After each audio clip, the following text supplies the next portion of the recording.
नमस्कार. Indian overseas बँकेत स्थानिक बँक अधिकारी LBO या पदासाठी भरती सुरू आहे. तर आज आपण स्थानिक बँक अधिकारी या पदाचा ऑनलाईन फॉर्म कसा भरायचा हे या व्हिडिओच्या माध्यमातून पाहणार आहोत. तर व्हिडिओ शेवटपर्यंत पहा आणि चॅनलवरती नवीन असाल तर चॅनलला सबस्क्राईब करा, म्हणजे येणाऱ्या अशाच माहितीपूर्ण व्हिडिओचे नोटिफिकेशन तुम्हाला भेटत राहतील. तर व्हिडिओला सुरुवात करू. पदाचं नाव आहे लोकल बँक ऑफिसर आणि एकूण जागा आहेत 400. या ठिकाणी 12/5/2025 पासून फॉर्म सुरू झालेले आहेत आणि 31/5/2025 पर्यंत तुम्ही हे फॉर्म भरू शकता. नंतर या ठिकाणी डिटेल ऑफ वॅकन्सीज दिलेला आहे. कोणकोणते स्टेट यामध्ये आहेत तर तमिळनाडूसाठी या जागा निघालेल्या आहेत. ओडिशा, महाराष्ट्र, गुजरात, वेस्ट बेंगाल आणि पंजाब या सर्व राज्यांसाठी या जागा निघालेल्या आहेत. आपण पाहणार आहोत महाराष्ट्र या राज्यासाठी मॅन्डेटरी लँग्वेज प्रोफिशियन्सी मराठी एकूण जागा आहेत 45, SCला 7, STला 3, OBC 12, EWS 5, जनरलला आहेत 18 आणि PWBD यांच्यासाठी OCला आहेत 1 आणि IDसाठी आहेत 1. पुढे आहे एज लिमिट, मिनिमम 20 वर्षे, मॅक्झिमम 30 वर्षे. नंतर आहे क्वालिफिकेशन या ठिकाणी कोणत्याही शाखेतील पदवी असावी. नंतर आहे अप्पर एज लिमिट, SC आणि STसाठी 5 वर्षे सूट आहे आणि OBCसाठी 3 वर्षे सूट आहे.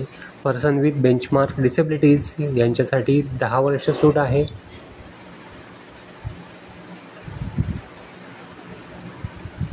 पुढे आहे structure of the online examination. या ठिकाणी reasoning and computer aptitude, number of question 30, maximum mark आहेत 60. नंतर जनरल इकॉनॉमी, बँकिंग अवेअरनेस प्रश्न आहेत 40, मार्क्स आहेत 40. नंतर data analysis, interpretation, number of question आहेत 30, मॅक्झिमम मार्क्स आहेत 60. English knowledge, number of question 40, marks 40. एकूण प्रश्न आहेत 140 आणि मॅक्झिमम मार्क आहेत 200 आणि ड्युरेशन आहेत 3 आवर्स. पुढे आहे ॲप्लिकेशन फी, SC, ST आणि PWBD कॅन्डिडेटसाठी आहे 175 रुपये ॲप्लिकेशन फी आणि जनरल EWS OBC कॅन्डिडेटसाठी आहे 850 रुपये ॲप्लिकेशन फी. त्याच्यानंतर या ठिकाणी कोणकोणते डॉक्युमेंट आपल्याला अपलोड करायचे आहेत ते या ठिकाणी दिलेले आहेत. पहिलं आहे ते photo, signature, left thumb impression आणि एक आहे ते डिक्लेरेशन अपलोड करायचं आहे. या ठिकाणी साईज दिलेली आहे. फोटोचं डायमेन्शन दिलेले आहे 4.5 × 3.5 आणि 20 ते 50 KB फोटोची या ठिकाणी साईज ठेवायची आहे. फोटो आणि सही आणि बाकी डॉक्युमेंट दिलेल्या साईजमध्ये कसे करायचे याबद्दल जर तुम्हाला माहिती हवी असेल तर डिस्क्रिप्शनमध्ये लिंक आहे, तो जाऊन व्हिडिओ पहा. त्या व्हिडिओमध्ये सर्व तुम्हाला माहिती भेटून जाईल. जे हँड रिटन डिक्लेरेशन आहे ते याप्रमाणे आहे. हे जे डिक्लेरेशन आपल्याला व्हाईट पेपरवरती लिहून ते नंतर फॉर्म भरताना अपलोड करायचं आहे. वेबसाईटवरती आपण आलेलो आहे. वेबसाईटची लिंक डिस्क्रिप्शनमध्ये आहे, त्यावरती क्लिक करून तुम्ही ही वेबसाईट ओपन करू शकता. आपण नवीन रजिस्ट्रेशन करणार आहे म्हणून click here for new registration याच्यावरती क्लिक करून घ्यायचं. क्लिक केल्यानंतर याप्रमाणे समोर पेज दिसेल. या ठिकाणी पहिलं आहे ते फर्स्ट नेम टाकायचं, नंतर कन्फर्ममध्ये परत एकदा फर्स्ट नेम टाकायचं, मिडल नेम टाकायचं, कन्फर्म मिडल नेममध्ये परत एकदा मिडल नेम टाकायचं, नंतर लास्ट नेम टाकायचं, परत एकदा कन्फर्ममध्ये लास्ट नेम टाकायचं, नंतर मोबाईल नंबर टाकायचा, परत एकदा कन्फर्ममध्ये मोबाईल नंबर टाकायचा. पुढे आहे अल्टरनेटिव्ह मोबाईल नंबर. एखादा अल्टरनेट मोबाईल नंबर असेल तुमच्याकडे तर तो या ठिकाणी तुम्ही टाकू शकता. पुढे आहे ईमेल ID टाकायचा, त्याच्याच खाली आहे कन्फर्ममध्ये ईमेल ID टाकून घ्यायचा.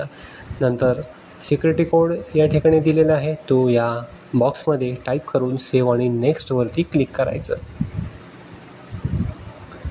या ठिकाणी आपलं रजिस्ट्रेशन झालेलं आहे. वरती आपल्याकडे रजिस्ट्रेशन नंबर आणि पासवर्ड आलेला आहे. इथे आपल्याला फोटो आणि सिग्नेचर अपलोड करायचे आहे. फोटो आपण 2 अपलोड करणार आहे. एक अपलोड इमेजमध्ये स्कॅन केलेला फोटो अपलोड करायचा आणि कॅप्चर इमेजमध्ये लाईव्ह फोटो अपलोड करायचा आहे. तुमच्याकडे जर PC किंवा PC किंवा लॅपटॉप असेल तर कॅप्चर फोटो हा ऑप्शन वापरून तुम्ही कॅप्चर इमेज अपलोड करू शकता. जर ही सुविधा तुमच्याकडे नसेल तर तुम्ही मोबाईलमधून देखील करू शकता. जो दिलेला QR आहे तो मोबाईलमधून स्कॅन करून कॅप्चर इमेज तुम्ही अपलोड करू शकता. फोटो आणि सिग्नेचर आपण अपलोड केलेली आहे. त्यानंतर I confirm that this is my valid photo याच्यावरती क्लिक करायचं. तसंच खाली I confirm that this is my valid signature याच्यावरती क्लिक करून नेक्स्टवरती क्लिक करायचं. या ठिकाणी पहिलं आहे ते state you want to apply for. ज्या स्टेटसाठी तुम्हाला अप्लाय करायचं आहे ते स्टेट सिलेक्ट करा. मी महाराष्ट्र सिलेक्ट केलं आहे. नंतर लोकल लँग्वेज या ठिकाणी आपली मराठी आहे म्हणून मी मराठी सिलेक्ट करतो. नंतर are you proficient in reading, writing and speaking in any one of यसवरती क्लिक करायचं. त्याच्यानंतर do you have 10th or 12 standard marksheet certificate evidencing have हो आहे म्हणून यस करायचं. नंतर आपली जी कास्ट कॅटेगरी आहे UR, EWS, OBC, SC जी कुठली ती सिलेक्ट करून घ्यायची. नंतर डिसेबल असेल 40 किंवा त्यापेक्षा जास्त तर यस करा. आणि जे बाकीचे डिसेबलचे टाईप आहेत ते सिलेक्ट करून बाकीची माहिती भरून घ्या.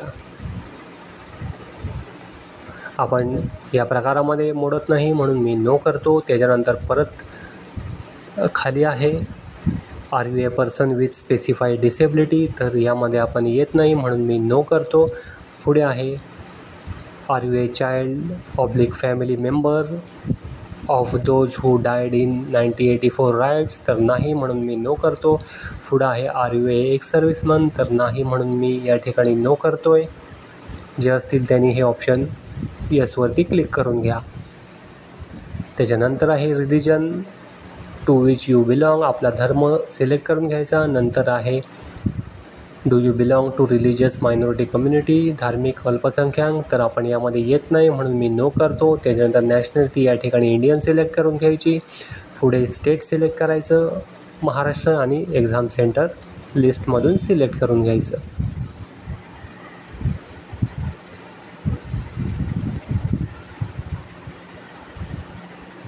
त्याच्यानंतर आहे डेट ऑफ बर्थ या ठिकाणी टाकून घ्यायची. त्याच्यानंतर आहे जेंडर मेल फिमेल अदर्स जे काही तुमचं जेंडर असेल ते सिलेक्ट करून घ्या. त्याच्यानंतर खाली आहे do you have twin brother or sister जुळं भावंड बहीण असेल तर यस करा आणि बाकीचे डिटेल्स भरून घ्या. आपण यामध्ये येत नाही म्हणून मी नो करतो. त्याच्या पुढं marital status married unmarried widower divorce जे काही तुमचं मॅरिटल स्टेटस असेल ते सिलेक्ट करून घ्यायचं. नंतर वडिलांचं नाव टाईप करायचं, आईचं नाव टाईप करायचं, लग्न झालेलं असेल तर स्पाऊस नेम येईल. आणि त्याच्यानंतर तुमचा जो पूर्ण ॲड्रेस आहे करस्पॉन्डन्स ॲड्रेस तो या ठिकाणी पूर्ण टाकायचा. तालुका, जिल्हा, स्टेट, पिनकोड सहित आणि करस्पॉन्डन्स ॲड्रेस आणि परमनंट ॲड्रेस जर सेम असेल तर या बॉक्समध्ये क्लिक करायचं same as address for correspondence.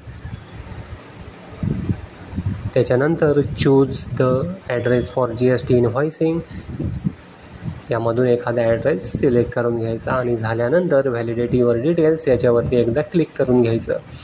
या ठिकाणी मेसेज येईल व्हेरीफाईड सक्सेसफुली जा तो ओकेवरती क्लिक करायचं आणि सेव्ह आणि नेक्स्ट याच्यावरती क्लिक करून घ्यायचं. त्याच्यानंतर या ठिकाणी क्वालिफिकेशन डिटेल्स ॲड करायचे आहेत. पहिलं आहे ते ग्रॅज्युएशन, तुमची जी डिग्री होती arts commerce science stream select करून घ्या. नंतर डेट ऑफ पासिंग टाका, पर्सेंटेज टाकायचे, क्लास सिलेक्ट करून घ्यायचा.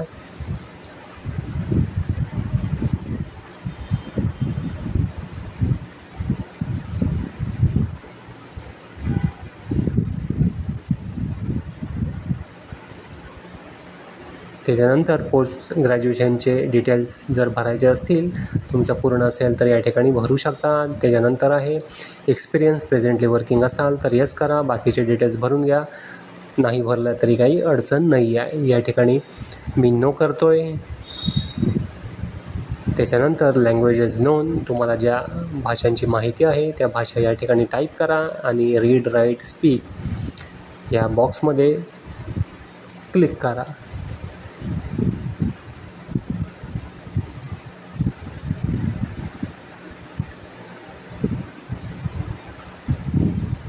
व्हॅलिडेट युअर डिटेल्स याच्यावरती क्लिक करायचं. मेसेज येईल व्हेरीफाईड सक्सेसफुलीचा, तो ओकेवरती क्लिक करायचं. नंतर सेव्ह अँड नेक्स्ट याच्यावरती क्लिक करायचं.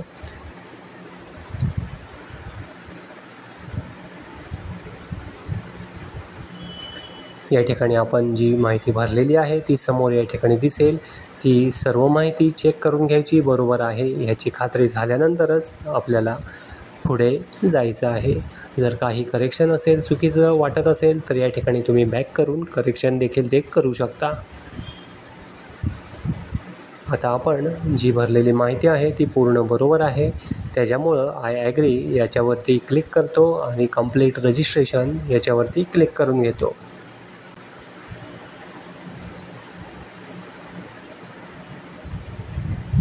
जो मेसेज येईल, on completion of registration no changes of details already entered will be permitted. Submit केल्यानंतर डिटेलमध्ये काहीही तुम्हाला चेंजेस करता येणार नाही. तर ओके करायचा. या ठिकाणी आपल्याला डॉक्युमेंट्स अपलोड करायचे आहेत. लेफ्ट थंब इम्प्रेशन आणि हँड रिटन डिक्लेरेशन जे आहे ते इथे अपलोड करून घ्यायचं. मी लेफ्ट थंब इम्प्रेशन या ठिकाणी अपलोड करतो आणि हँड रिटन डिक्लेरेशनसुद्धा अपलोड करून घेतो.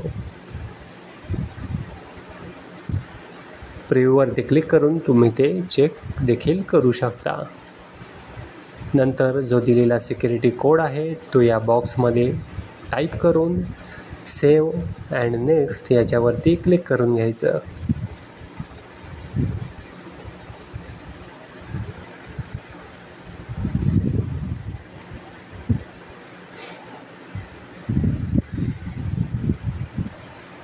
जो मेसेज येईल ओकेवरती क्लिक करायचं.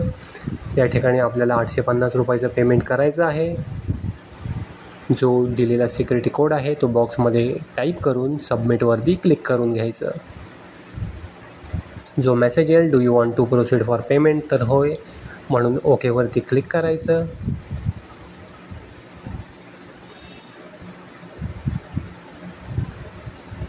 इथे आपल्याला पेमेंटची विंडो आलेली आहे. Credit card, debit card, net banking, wallet, QR किंवा UPI हे पर्याय वापरून तुम्ही या ठिकाणी पेमेंट करू शकता. मी QRवरती क्लिक करतो. नंतर मेक पेमेंटवरती क्लिक करून घेतो. या ठिकाणी अमाऊंट दाखवत आहे 850 रुपये. प्रोसीड विथ पेमेंट याच्यावरती क्लिक करतो. या ठिकाणी QR आलेला आहे, त्याच्यावरती क्लिक करायचं. तो शो होईल आणि कुठल्याही UPI ॲपमधून हा जो QR आहे तो स्कॅन करून पेमेंट करून घ्यायचं. पेमेंट झाल्यानंतर पेमेंटची स्लिप आणि फॉर्मची प्रिंट ही काढून ठेवायची. तर या व्हिडिओमध्ये इतकंच होतं. आशा करतो व्हिडिओ समजला असेल. व्हिडिओ समजला असेल तर व्हिडिओला लाईक करा, शेअर करा आणि आपल्या चॅनलला सबस्क्राईब करा. धन्यवाद.